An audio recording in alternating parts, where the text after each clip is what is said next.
Hey, we've got news about Tommy Edman. We've got rumors about Devin Williams, and we got an argument to have about Byron Buxton, Steven Kwan, and Jarren Duran. Let's dig into all of that on this episode of All Dodgers.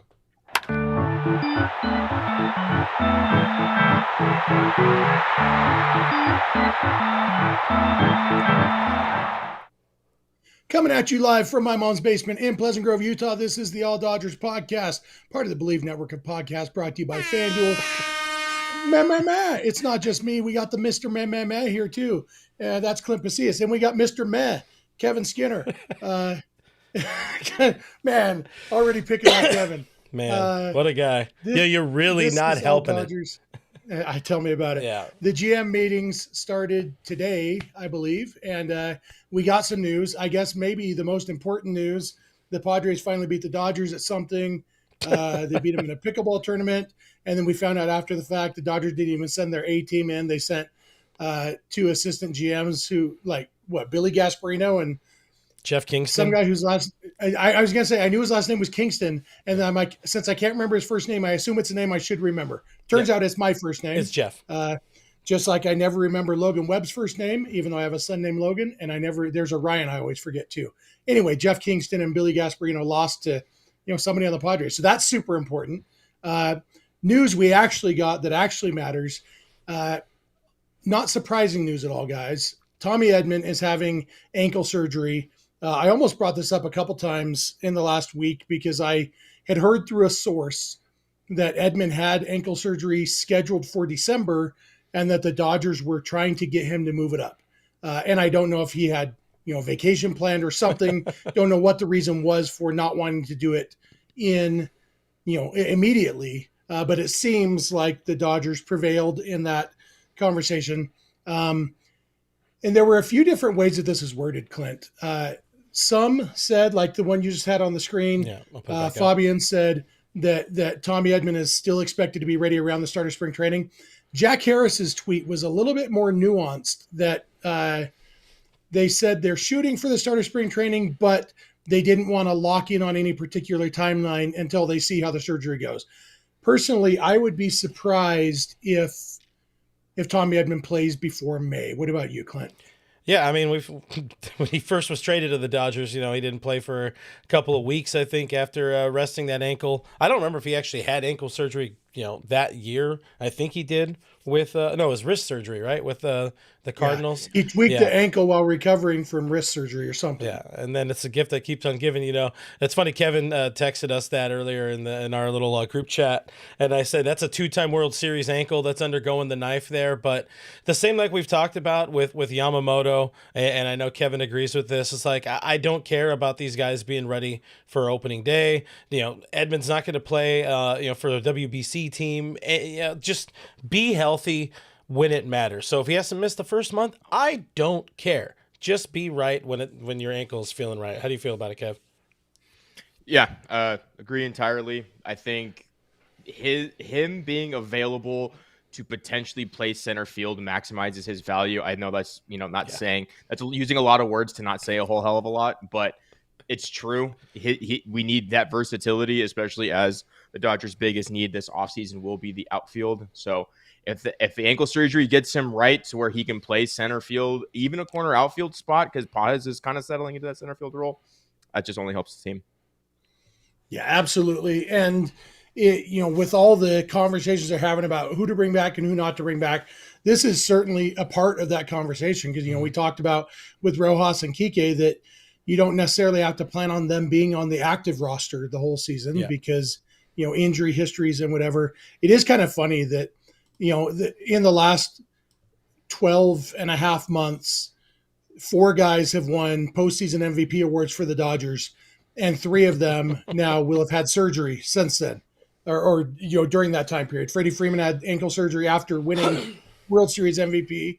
Tommy Edman is having ankle surgery now after last year's NLCS MVP. And Shohei Ohtani, this year's NLCS MVP, had shoulder surgery after last year's World Series. And so we're really just Yamamoto, once again, the only healthy one.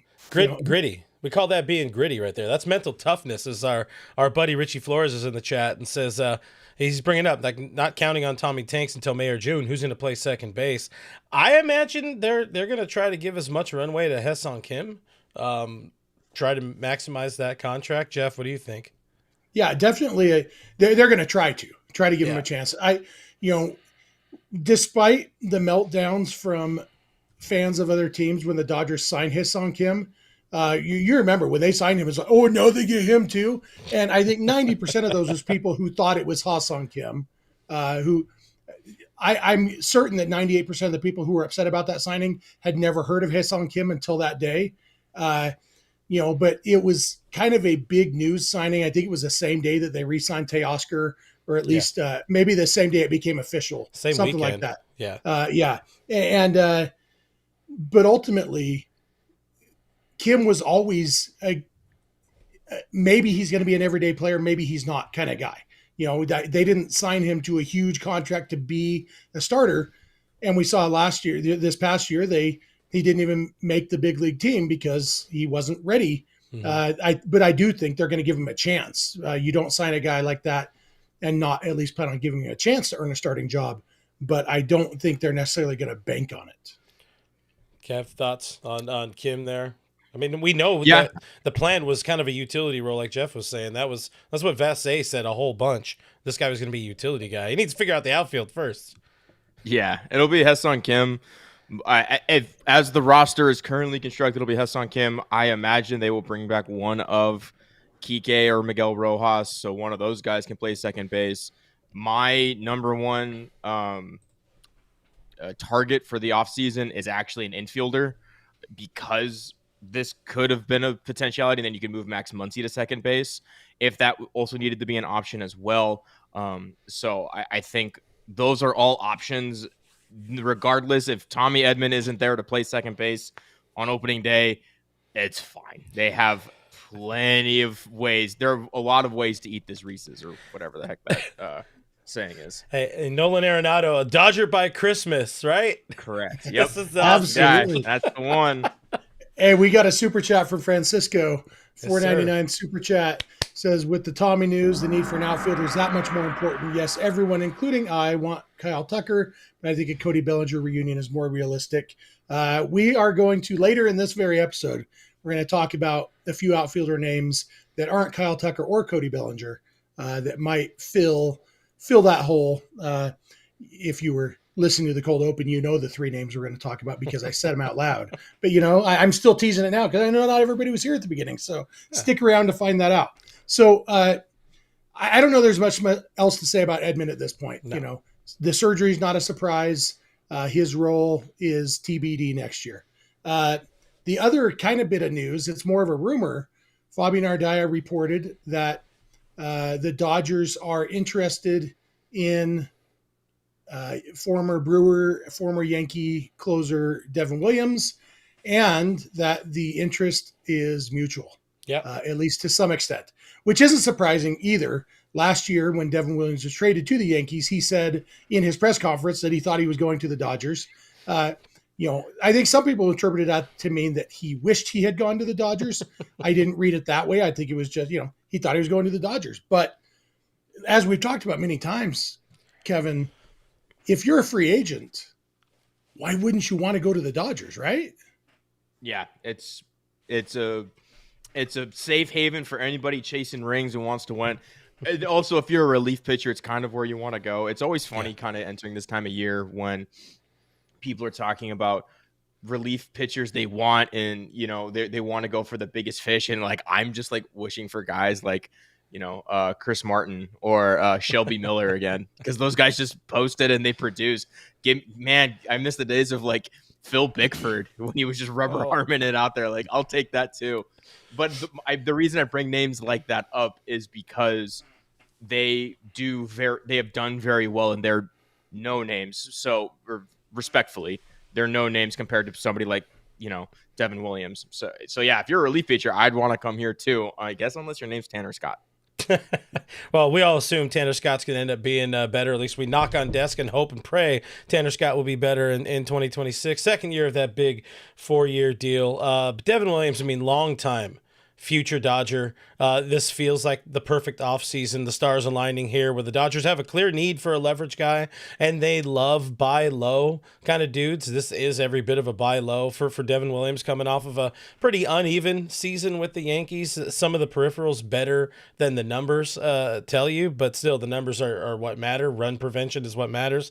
And he had a hard time preventing runs with the New York Yankees. I think coming to LA, finding if they could find a way, when they find a way to get more out of Devin Williams, this is, in my view, maybe it's just for one season, but this is the heir apparent to what we suddenly need an heir apparent to, which is Blake Trinan, who was pretty bad last year, and I really think they need to find another key late inning leverage guy, and maybe Devin Williams is that guy. A few other names I'm sure we'll hear a lot over the course of this offseason, but I would honestly at this point in time be shocked if Devin Williams doesn't end up in Dodger blue. Yeah, there was a comment from Mr. Classic a little bit ago, said Airbender has no bend anymore. We have a super chat from Francisco along the same lines. 499 super chat, pass on Williams. His air no longer bends. If they're going to be aggressive on a high leverage arm, bring in my possible long lost cousin, Edwin Diaz. Kevin, before we started, you were telling us some interesting things about Devin Williams and his pitch usage with the Yankees. Yeah, because it's interesting because when I was looking at the peripherals, his airbender, it moves the same. It literally, I think there's like a 0.3 inch difference horizontally on his, for his changeup. The interesting part is if you look at the graph of his fastball and his changeup, the fastball starts on top and his changeup's on the bottom and they're parallel. And then post trade deadline, they switch and then he's bad. And then towards the end of the year, he's good again, and guess what? They switched back. So it looks like the Yankees were telling him, hey, no, stop throwing your changeup, throw the fastball, and have the changeup play off that, let that be your put-away pitch, which it still was. The changeup was still his put-away pitch, but when he wasn't able to locate the fastball as well and guys were just sitting on it, they were just crushing it. So I actually don't think it has anything to do with the shape of this pitch. I think it has more to do with the Yankees just told him, hey, stop throwing it as much. Yeah, my rule of thumb is if you have a pitch that the world of baseball creates a new name for, throw that one a lot. Yeah. Just that, if it gets its own name, it's your best pitch. Sorry. So yeah, throw the airbender. And like you said earlier, Kevin, Dodgers are good at helping guys maximize, with their pitch selection. Ryan Brazier is the name that comes to mind for me. Yeah. That he came to the Dodgers immediately. They're like, hey, you have this pitch that you should be throwing more, and just boom, turned into a good reliever all of a sudden. So well, they also tweaked his grip a little bit, made his slider more of a sweeper. Yeah. Which is they find a way to make that changeup better, which they've done with other pitchers in the past. Hell yeah. Let's ruin baseball, baby. Absolutely. And we also got a super chat from Dirty Don, $4.99 super chat. Let's go. I think Edwin Diaz want to be a Dodger since his younger brother got a ring before him. That's going to be a fun Thanksgiving. But Edwin Diaz is definitely I think we all think Pete Fairbanks is coming to the Dodgers, and Devin Williams maybe is. Maybe Edwin Diaz, you can never have too many relievers. Yeah, it's going to be both. Go get them Why all. not? Why would it not be both? Yeah. Ryan Helsley's a free agent too. Go get Ryan Helsley. Don't get We'll probably talk more in another episode about the specifics of Edwin Diaz being a huge name. He was good last year. Wasn't he terrible for a stretch? Or he just kept Edwin Diaz had a couple bad years mixed in during his time with the Mets. I think his first year with the Mets, people were like, oh my gosh, the Mets lost his trade because they gave up Jared Kelenic for Edwin Diaz. Now it's like, wait, gave up who for Edwin Diaz? But Fleece. He definitely had his ups and downs. But that one will come down to how many years he wants, because Edwin Diaz is not as old as me or Clint, but older than Kevin. Hey, you guys think he's going to pitch in the WBC this year? Too soon? Yeah, they just won't let him celebrate. Too soon? Yeah. Just calmate way. That's all you got to do. Yeah, he's very good. Well, again, I'll agree, and then we'll get off of this. I don't see a world where the Dodgers are even seriously remotely in on Edwin Diaz because he's going to want just stupid money and stupid years.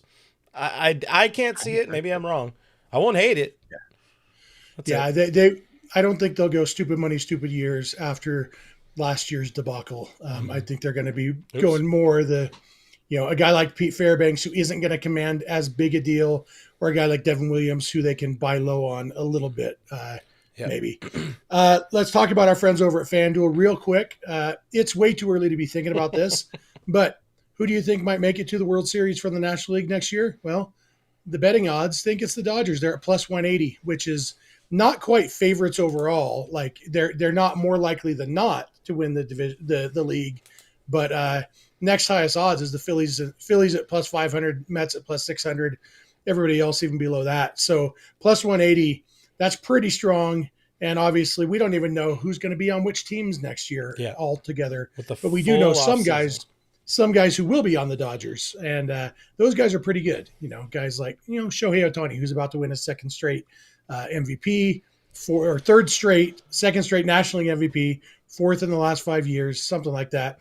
Last year, he became the first player ever to win second player ever to win the MVP in the National League and American League. This year, to become the first ever to win it twice in each league. So, Shohei's always finding new ways to impress us. Hey, if we're talking about awards and things, we want to take a second to talk about Dave. I don't know. Is this a robbery? Because Dodgers won only, 93 games? They're so bad. Yeah. For me, I gave up on the illusion a long time ago that the Manager of the Year award had anything to do with how good the managers are. It should be called the who exceeded expectations with a relatively low payroll award. No, I think that's fair. And not to take anything away from Pat Murphy, who I think is a solid manager. Not take anything away from Stephen Vogt, who, as far as we can tell, is a really good manager. But in the National League, for me, if I was a voter, I'd be like, okay, who's taken his team to the postseason 13 straight years? That guy's probably the best manager. And I just vote for him every year. But the award is who did the best job managing this year. And since that is a job that nobody who's voting actually has any insight at all into what the answer is, it really is it's the dumbest award in baseball. And the only thing dumber is getting upset about it because it is a meaningless award. Yeah, I like what Kevin said on the Twitter machine. I think not getting a single vote, as Kevin worded it, is criminal. Give the man a vote.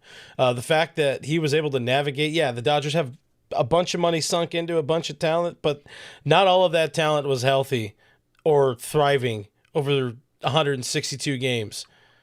Not one vote. Ryan, what's his name? The McCullough guy who was the first base coach. No, the other McCullough. Clayton McCullough. He got like 3 second place votes because, like Jeff, you said, hey, he piloted a really bad Marlins team to less than the basement in the the NL East. I don't know. It's dumb award. Yeah. I always like looking this up because people want to talk about like Jeff had mentioned, there's a bunch of money, or Clint mentioned, a bunch of money stuck into the team, but it's not all healthy. The Milwaukee Brewers used 129 different batting lineups this year. The Dodgers used 140. Just to let people know, that's crazy. Most of the guys weren't healthy. Dave was putting out different lineups dang near every day. And yes, the Brewers won more games, but I can't remember. It was the Brewers that used it was the Marlins who used an unreal number of pitchers. The Brewers rotation, if I remember correctly, is also pretty healthy up until they weren't at the end of the year. Whereas the Dodgers had the inverse. They weren't healthy at all until they were at the end of the year. So it's a silly award. It's just like Camelot and Monty Python and the Holy Grail. It's a silly place. And like Ken said in the comment that Clint popped up a second ago, Dave Roberts isn't going to lose any sleep about not winning this award. He is perfectly content with the piece of metal that he's brought home 3 times now, and shooting for a 4th time next year, including a 3rd time in a row. And historically speaking, the Manager of the Year award, mostly what it means is who's getting fired sometime in the next 3 years. That's a fair point. And for that reason and that reason alone, it's surprising that Aaron Boone didn't get any votes. Boom, roasted. We got a couple more super chats. Jason throwing in some Indonesian rupiah, 35,000 of them to be exact. Dave will get his award in Japan. Everybody knows that Dave Roberts is, the best. Nicole $1.99 says it's a participation award. Kinda. I didn't. Oh, and then earlier we had not a super chat, but a super sticker.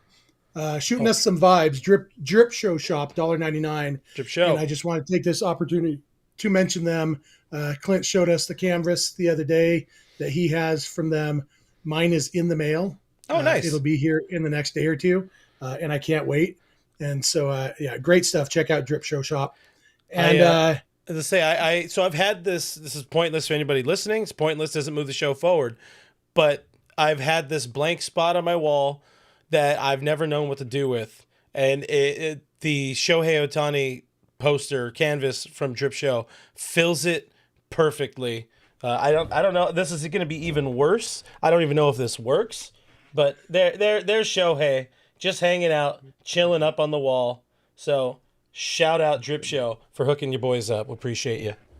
And all that, and you didn't even quote Taylor Swift. I got a blank space, baby. That's not my bag. That's not my bag, baby. Nah. What about Ronnie James? What's his name? Ronnie James Dio. What was his song? He's quoting Austin Powers. I don't know where Holy Diva works there. We got another 79,000 Indonesian rupiah from Jason. Dave Roberts will thank all the non-voters during his Hall of Fame acceptance speech. Absolutely. Yep. He's a Hall of Famer. He's a 3-time World Series champion. And all those things are better than 4-time. One as a player. And he's a 1-time Manager of the Year award winner. Hey, you know what? Year. Doc and Mookie both 1 ring as a Red Sox and 3 as a Dodger. How about that? Look at that. Math, baby. So one of the other things that came out today, there was a conversation about the outfield and, whether or not the Dodgers be in on Kyle Tucker. Brandon Gomes is even quoted as saying that they expect Wardo, which is the most basic 2025 baseball nickname you can think of. Ryan Ward, what's his name? Throw an O on the end, baby. Wardo. His name is Wardo. I know that is ironic coming from somebody whose Twitter handle is Snydog because of the last name Snyder. Not much better. But ultimately, Brandon Gomes says that Ryan Ward could get a lot of playing time for the Dodgers, which to me feels like a team that doesn't want to give away leverage in trade talks. Look, we don't need you. We got this dude who hit 36 homers in AAA last year. We don't need Jarren Duran. We got Jarren Duran at home. His name's Wardo, But ultimately, I don't think any of the three of us sitting here believe that Ryan Ward will be a starting outfielder for the Dodgers in 2026. Do we? I'll just say this. It would be Alex Call before anybody else. Might even be Ha-Seong Kim. But if they were going to give him an opportunity, if they're going to give Ryan Wardo an opportunity, they would have done it last year when there was 150 opportunities just slapping them in the face over and over and over. So, no, this is absolutely smoke and mirrors. This is pure BS coming from the Dodgers front office. Kevin, your thoughts?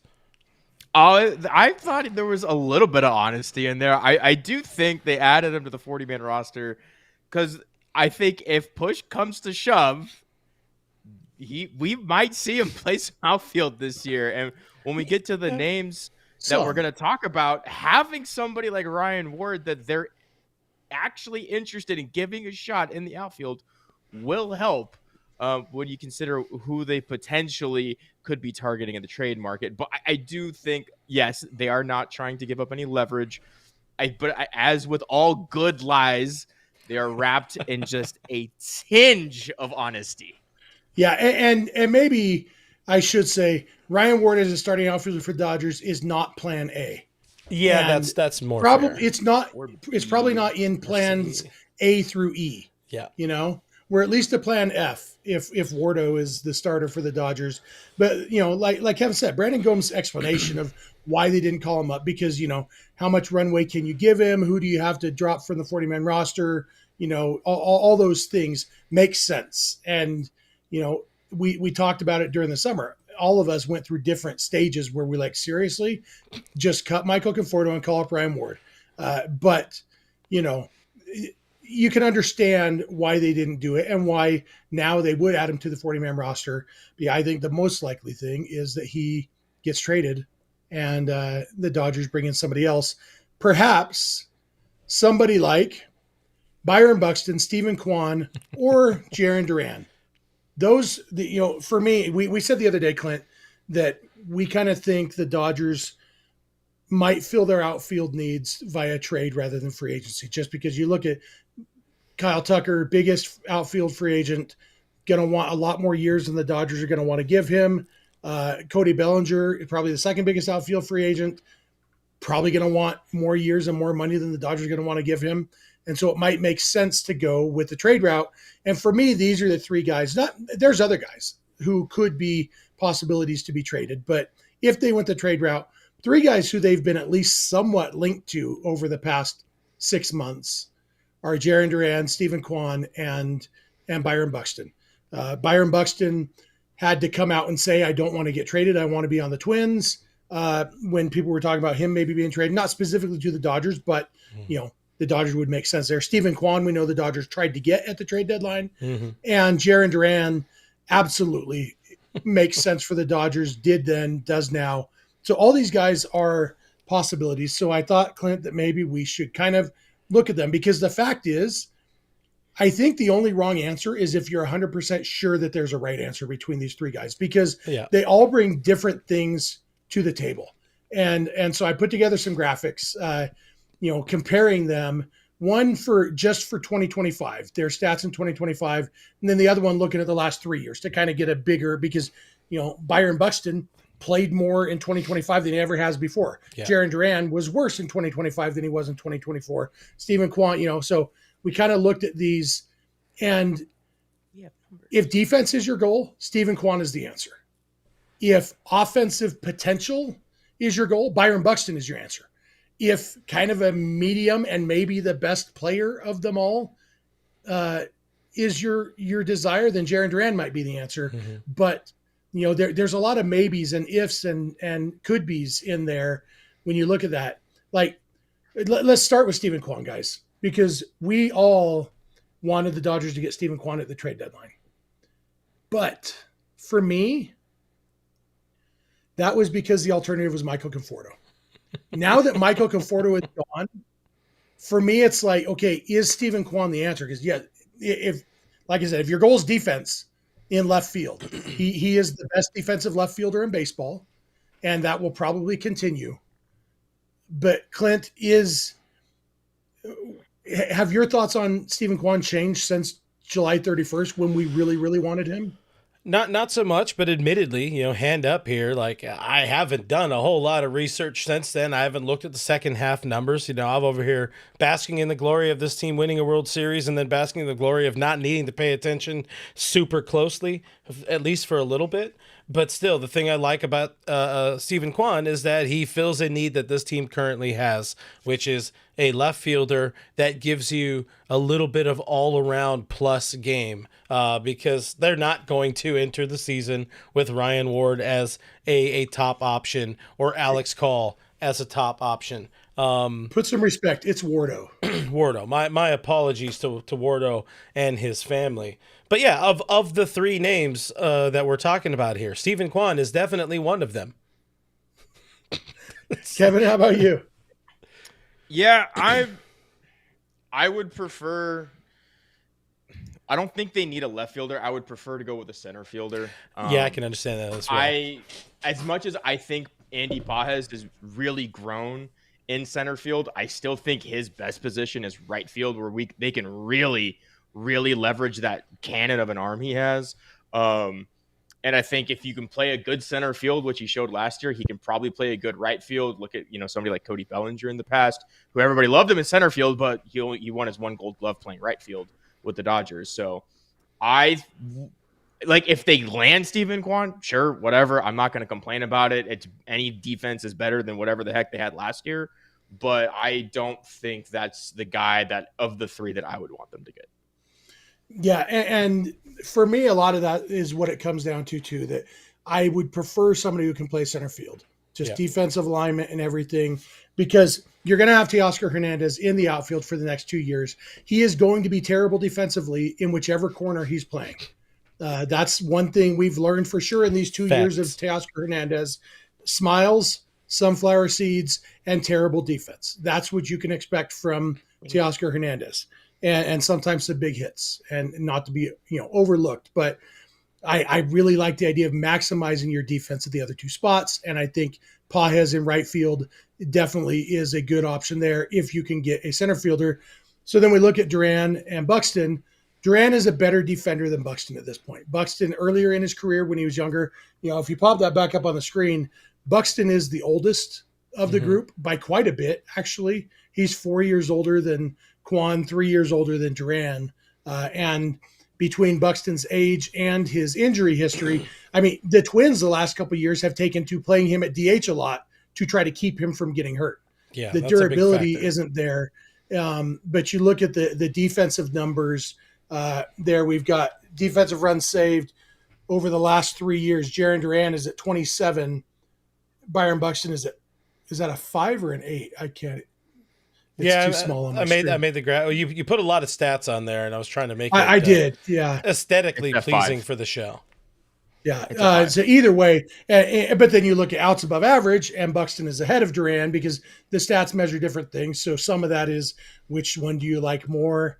They measure different things, but I think Duran is a better defender than Buxton, and also the games played over the last 3 years.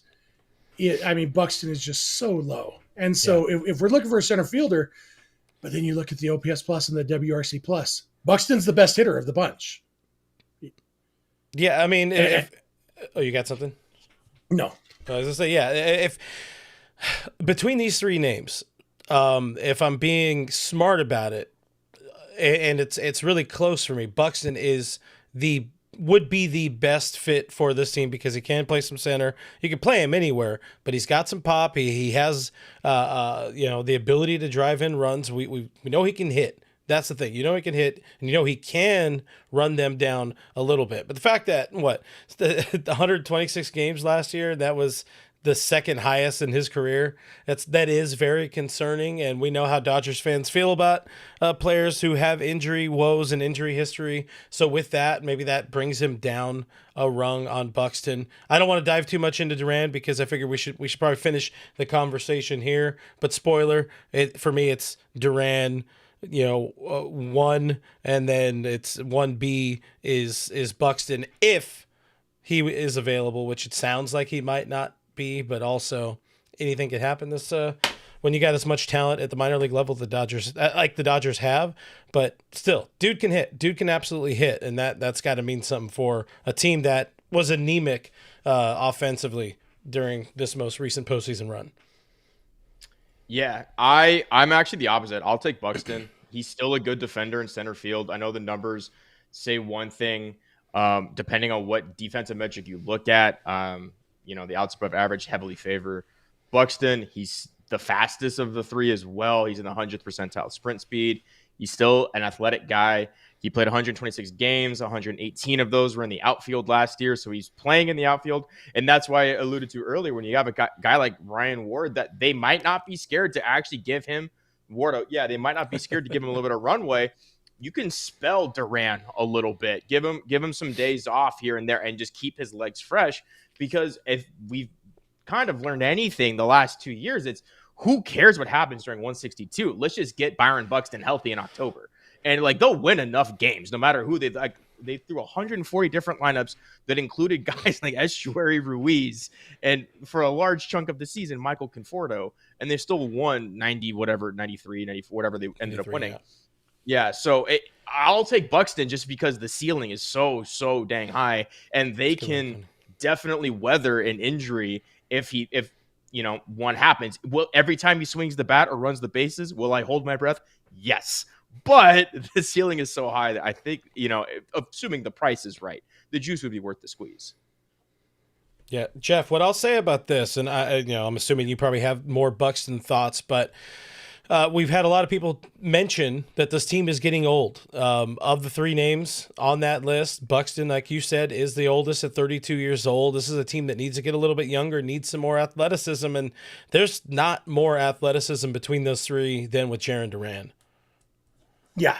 And Duran, Kwan is younger than Duran, but Kwan, surprisingly, for a guy who bats leadoff and plays great defense, isn't fast, which is interesting.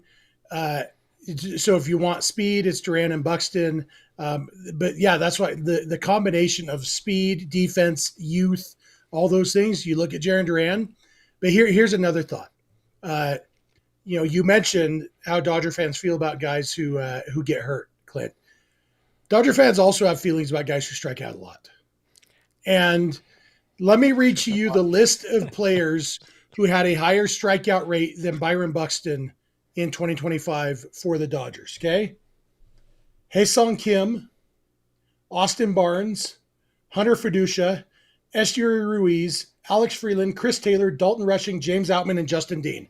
Those are the guys on the Dodgers who had a higher strikeout rate than Byron Buxton in 2025. And it wasn't an anomaly. It was Byron Buxton's strikeout rate was pretty close to his career rate. The dude strikes out a lot. And you look at the guys who were around there, he was just worse than Buddy Kennedy. But you got Dodgers legend, yeah. Kike Hernandez, Shohei Ohtani, Michael Conforto, Teoscar Hernandez. What do a lot of these guys have in common? Strikeouts. Yeah. But they also destroy baseballs. They at least one of them does. Shohei Ohtani does. And Teoscar does too when he actually gets when he's right. Yeah. Not to the extent that Ohtani does, but like when you think about October, and there is a concern that as the pitching gets better in October, the players with holes in their swings maybe are easier to exploit in October as the pitching gets better. And I think we saw that. We saw that Christopher Sanchez handled Shohei Ohtani. The Brewers were afraid to try to handle Shohei Ohtani, which is fine. The Blue Jays were at times too. The Phillies just handled him. And I worry that Byron Buxton, and to a lesser extent Jarren Duran, Duran's strikeout rate wasn't as high, but even that was 24.3%. So that gets him down in the Michael Conforto-ish range, which is not a range that you would say is a good range to be in when it comes to strikeouts. Steven Kwan's strikeout rate in 2025, 8.7%. Really good. That's ridiculous. Here's a list of Dodgers.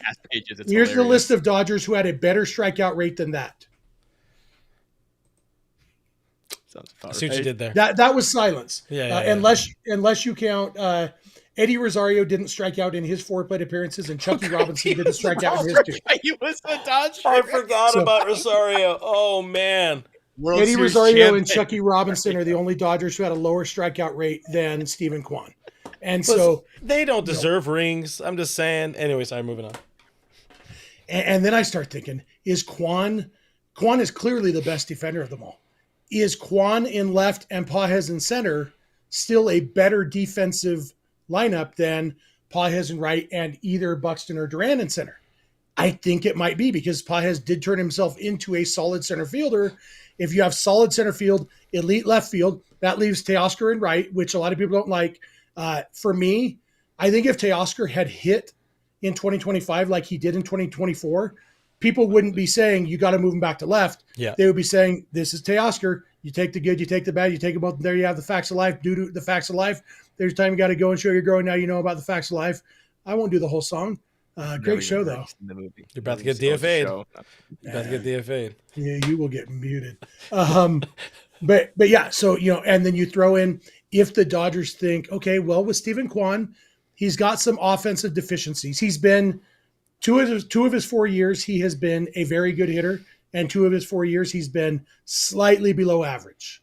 If he can kind of find that middle ground with the Dodgers and be a 115 OPS guy, OPS plus Gold Glove left field, I don't hate it. I keep going back and forth, and that's why I say there's no right or wrong answer with these 3 guys, because all of them they're just all three of them are good at different things, and none of them are good at all the things.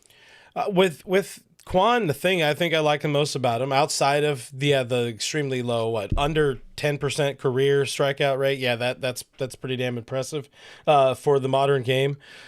He feels like the most attainable of these three, considering that the Dodgers might have potentially had a trade in place for him last trade deadline. It feels a lot like when, not to say they're the same type of player or the same ilk of player, but you go back to 2019, there were reports, there were rumors that the Dodgers were not too far off from acquiring Mookie Betts at that trade deadline in 2019 before, eventually the deal got done in 2020.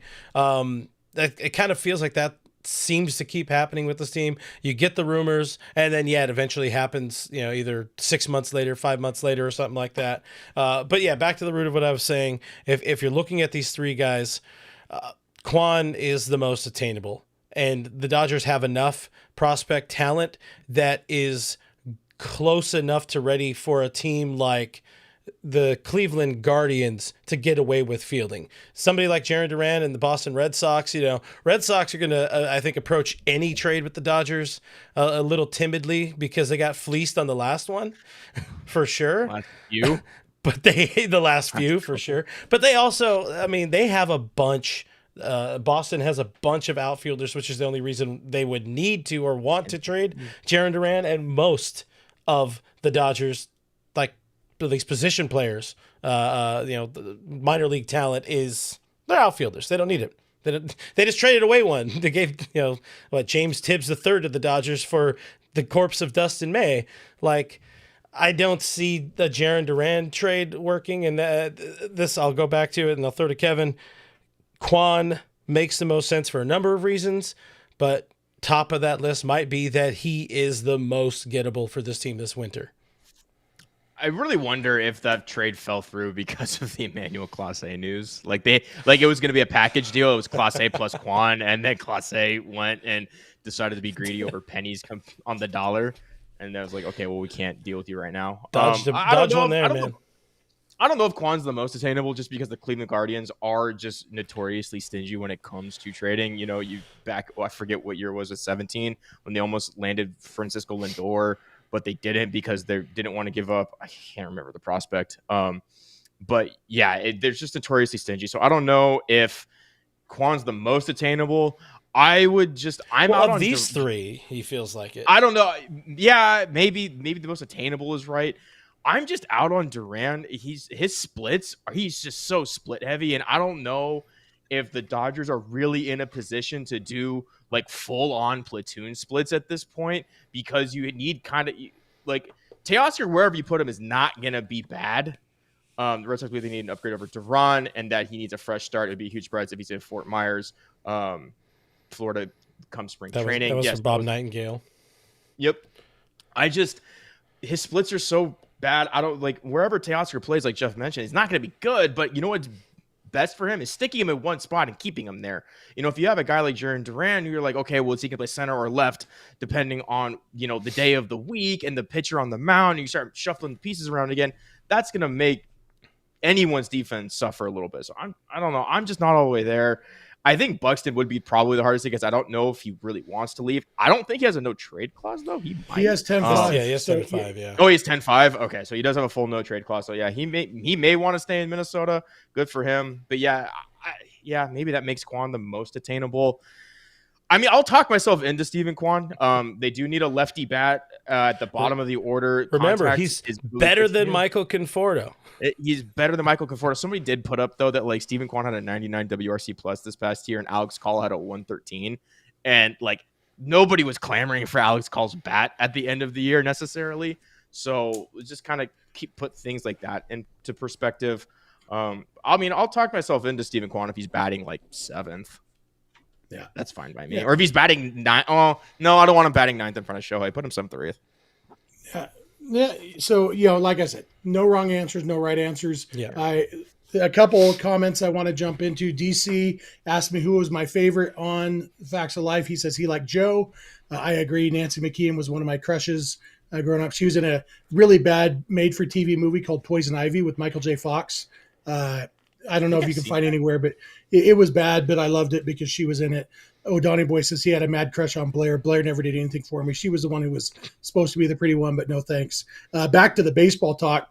Our buddy Noah, as you know, says a Teo error in right field turns into a triple. A Teo error in left field turns into a double. That's an extra base, and all it takes is a sac fly.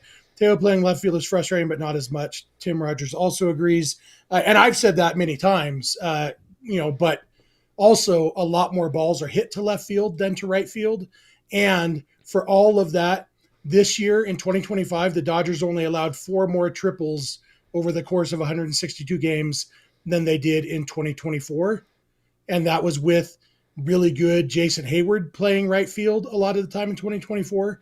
And so I just don't think I agree with the concern about errors in or bad plays in right field being more damaging. I just don't necessarily agree that really played out in 2025. And so, if Teo is still in right field, as long as they have really good defense in center and left, I'd be fine with that.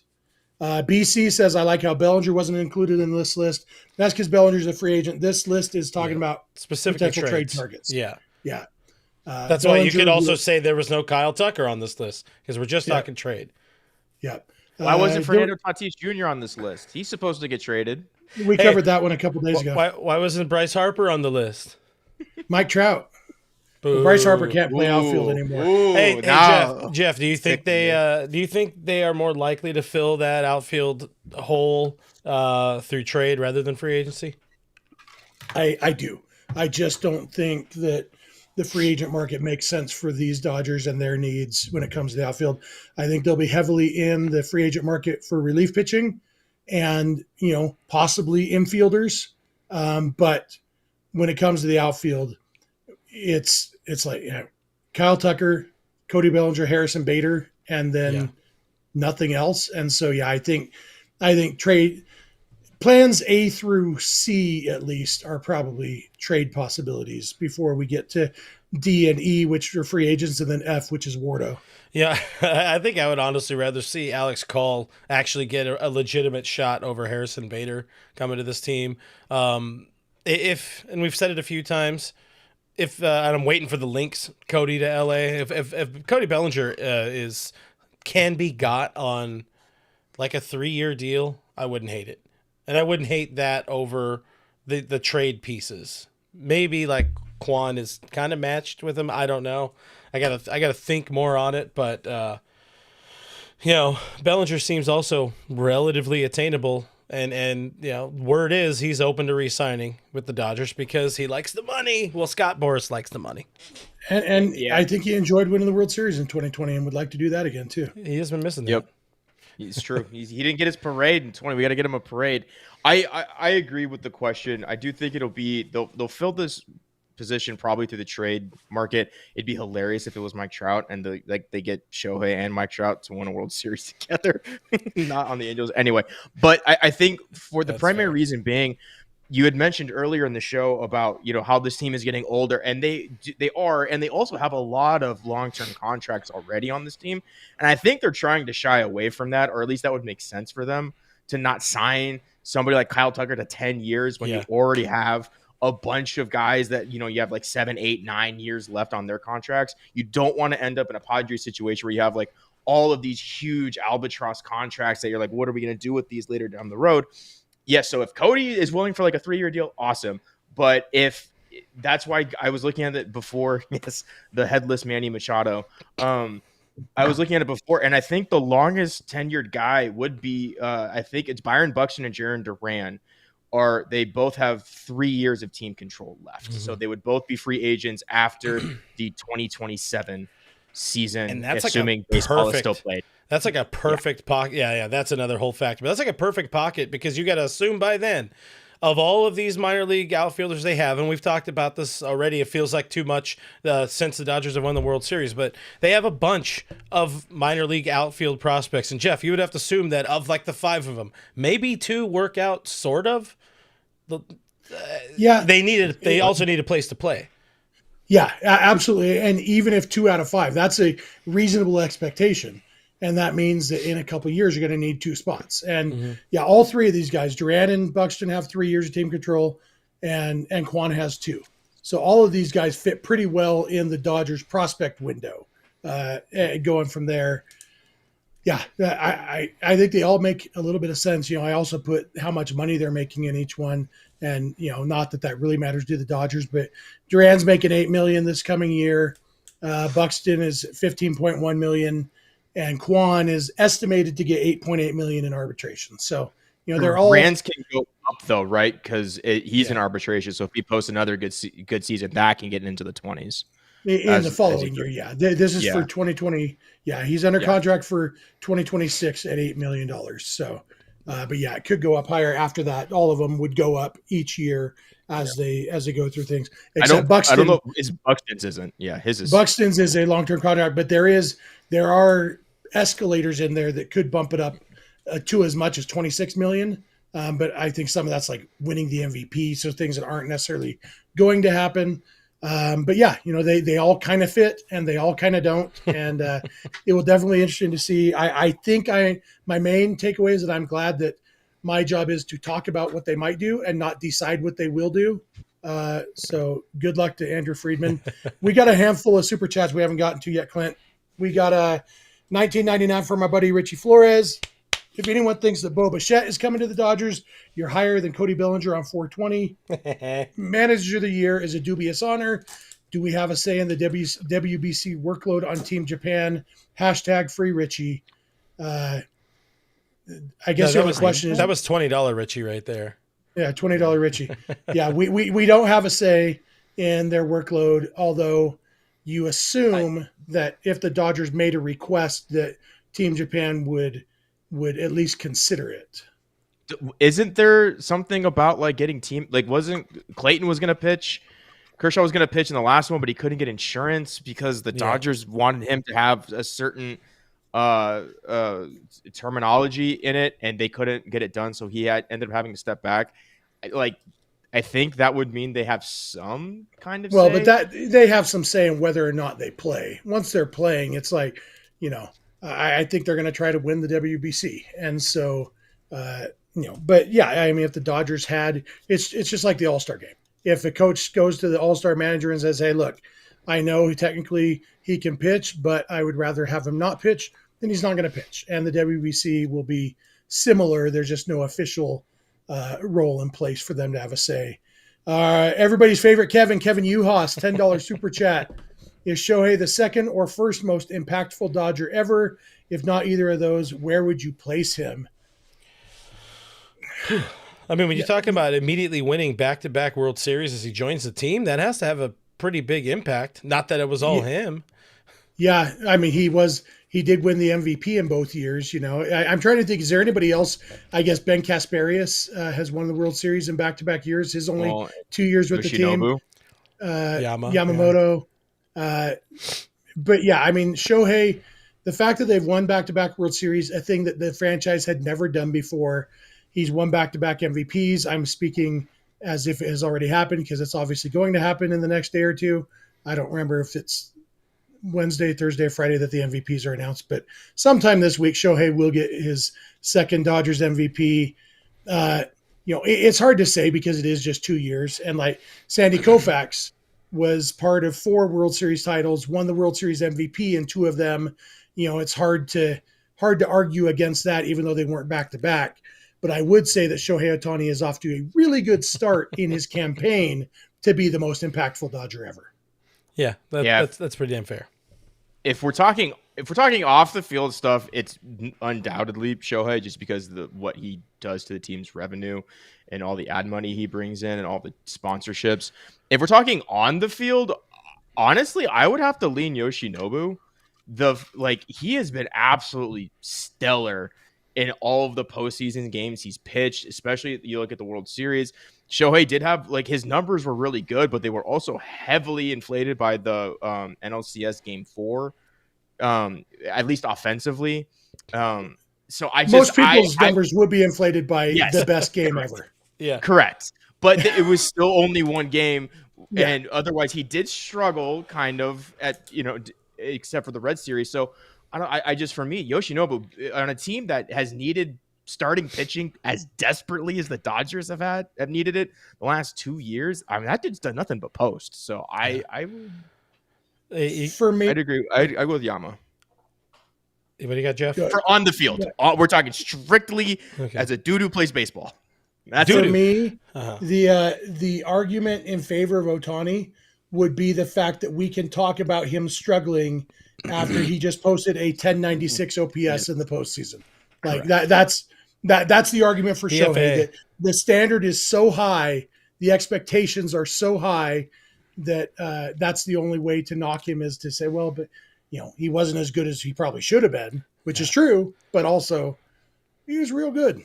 There's only one correct answer to this. The most impactful Dodger, most impactful player ever, and that's Jackie Robinson, all right? You racists. Ron Roosevelt. Right behind him, Ben Rortvedt for sure.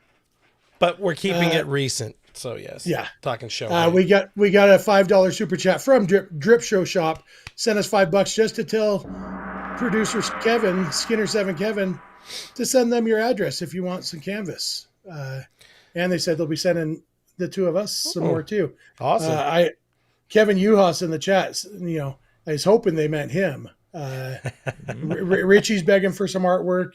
There lots of good stuff in there. I think that's all the super chats, right? Kevin. So if you get those Canvi, are you going to actually put them up behind you? Can we build you like a little wall behind you? We would like honestly need.